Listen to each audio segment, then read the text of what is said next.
नमस्कार बच्चों, स्वागत है आप सभी के आपके अपने YouTube चैनल पे। ओके, क्या आप तैयार हैं? साथ में नोटबुक और पेन जरूर रखना है। और यदि आप चैनल पे नए तो प्लीज चैनल को सब्सक्राइब, लाइक और शेयर करके सपोर्ट कीजिए, ताकि इससे हमें मोटिवेशन भी मिलता है। ओके, तो चलिए बच्चों स्टार्ट करते हैं। इसके प्रीवियस क्लासेज में हमने देखा था, ये आपके एनसीईआरटी बुक का ना एग्जाम्पल नंबर 2.5 है। ठीक है, इसमें हमने पहला पार्ट हल कर चुके हैं। आज दूसरा हल करेंगे। वाष्पीय यानी वेपर फेज के में मोल अंश निकालने सीखेंगे हम। ठीक है, चलिए। कह रहा है 298 केल्विन पर क्लोरोफॉर्म एवं डाइक्लोरोमेथेन के वाष्प दाब क्रमशः 200 mm Hg व 415 इतना है। तो पहला 25.5 GCl3 व 40 ग्राम Cl2 को मिलाकर बनाए गए विलयन के वाष्प दाब की गणना 298 केल्विन पर करना है। ठीक है, तो ये हम लोग कर चुके हैं इसके प्रीवियस क्लासेस में। दूसरा हमें करना है वाष्पीय प्रावस्था के प्रत्येक अवयव के मोल अंश की गणना करनी है। ठीक है, अब देखिए वेपर फेज में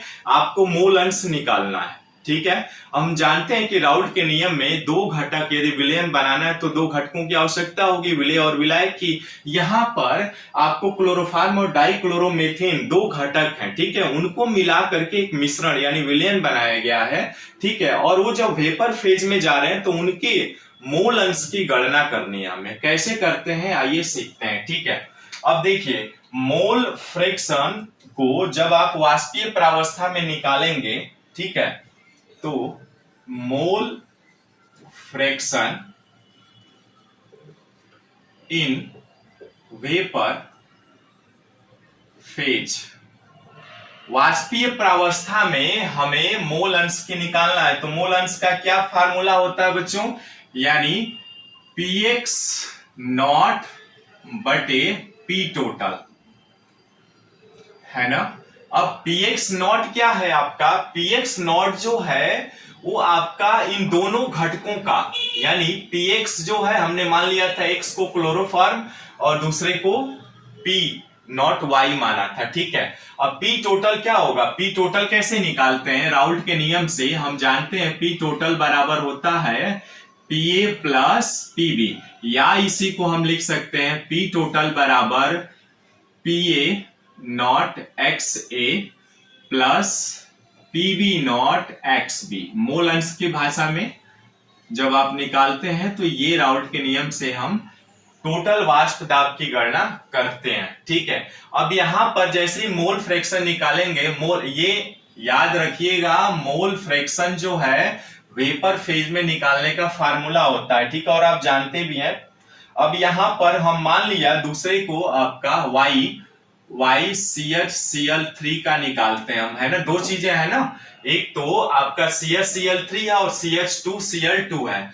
तो Y हमने मान लिया, Y क्या है माना, जो है Y जो है वो वाष्पीय प्रावस्था में CHCl3 का मोल अंश है। अब ये कैसे निकालेंगे, YCHCl3 यानी CHCl3 का वाष्पीय प्रावस्था में मोल अंश बराबर फार्मूला होता है क्या आपका, CHCl3 यानी आंशिक प्रेशर आपका जो है CHCl3 का प्रेशर बटे P टोटल, है ना।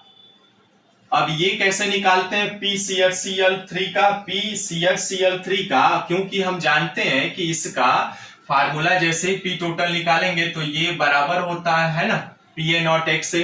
तो यहां पर भी PCHCl3 का निकालेंगे तो इसका प्रेशर हो जाएगा P नॉट CHCl3 आंशिक प्रेशर, और इसका मोल अंश है ना CHCl3 बटे P टोटल, यानी P टोटल का मतलब आप निकाले भी हैं P टोटल।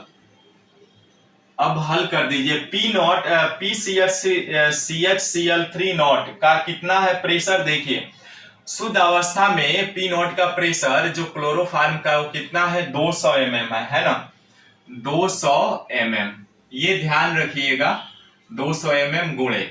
अब XCHCl3 यानी मोल अंश इसका निकाला था हमने कितना 0.312, ये देखिएगा यहाँ इसको हमने पहला कैलकुलेट किया था ना, तो उसमें XCHCl3 क्या है, CHCl3 का मोल अंश हमने निकाला था 0.312। ठीक है, अब P टोटल कैसे निकालेंगे, P टोटल जो हमने निकाला था आपका 347 पॉइंट कितना निकाला था बच्चों 9, अब देखिए ये पी टोटल जो है ना, पहले वाले से जो आंसर आपने निकाला था ना उसका है ये पी टोटल, ठीक है।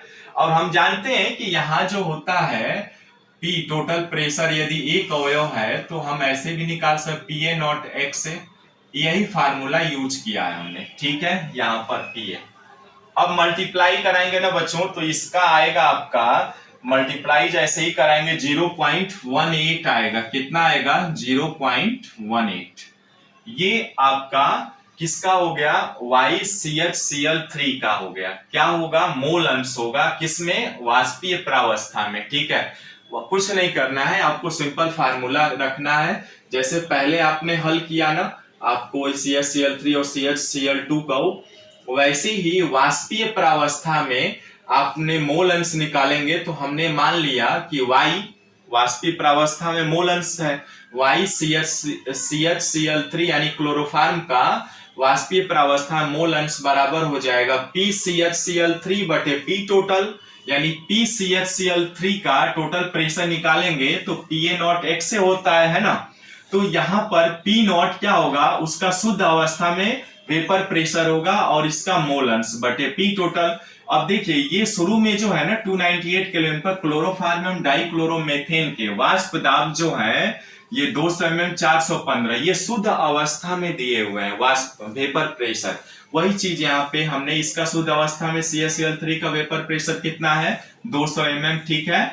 वैसे ही आपका जब इसका मोल अंश XCHCl3 का मोल अंश निकाला था तो उसका आया था 0.312 और P टोटल भी आपने निकाला था पहले वाले में तो उसका आया 347.9। इसमें गुणा करके भाग देंगे आप तो ये इतना आ जाएगा, ठीक है। कर लीजिएगा क्योंकि वीडियो लंबा हो जाएगा, ठीक है। अब वैसे ही हम निकालेंगे किसका? डाइक्लोरोमेथेन का। तो डाइक्लोरोमेथेन का निकालेंगे YCH2Cl2 इज इक्वल टू क्या हो जाएगा? YCHCl2 का यहाँ पे PCH2Cl2 आंशिक प्रेशर बटे P टोटल, है ना। अब P टोटल निकालेंगे तो ये आ जाएगा आपका P total is equal to, अब देखिए इसी फार्मूला B वाले को भी निकालते हैं ना। यदि B हो केवल तो P बराबर निकालते हैं PB नॉट XB से। ये वैसे ही निकाल रहा हूं जैसे आपने पहले फार्मूला डिराइव करके निकाला था, ठीक है। अब निकालिए, इसको निकालेंगे आप तो ये आ जाएगा P नॉट CH2Cl2 और यहाँ पर XCH2Cl2 बटे P टोटल, है ना।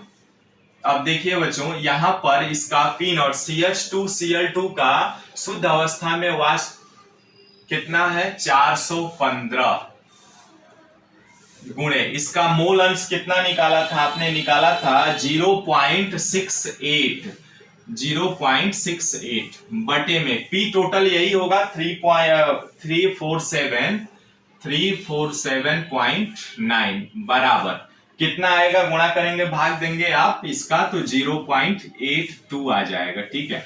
यही हमसे पूछ रहा था दूसरा कि आप वाष्पीय प्रावस्था में उस अवयव के जो दो अवयव है ना A व B, यानी यहाँ पे क्लोरोफार्म और डाइक्लोरोमेथेन दो अवयव हैं, उन्हीं को हम वाष्पीय प्रावस्था में मोल अंश निकालेंगे।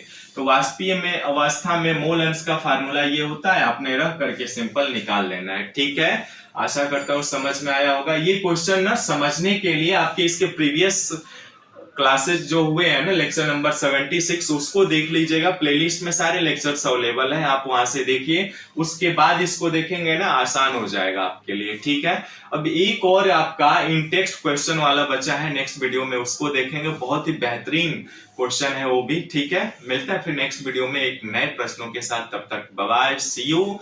खुश रहिए, मस्त रहिए और पढ़ते रहिए। ओके, नमस्कार।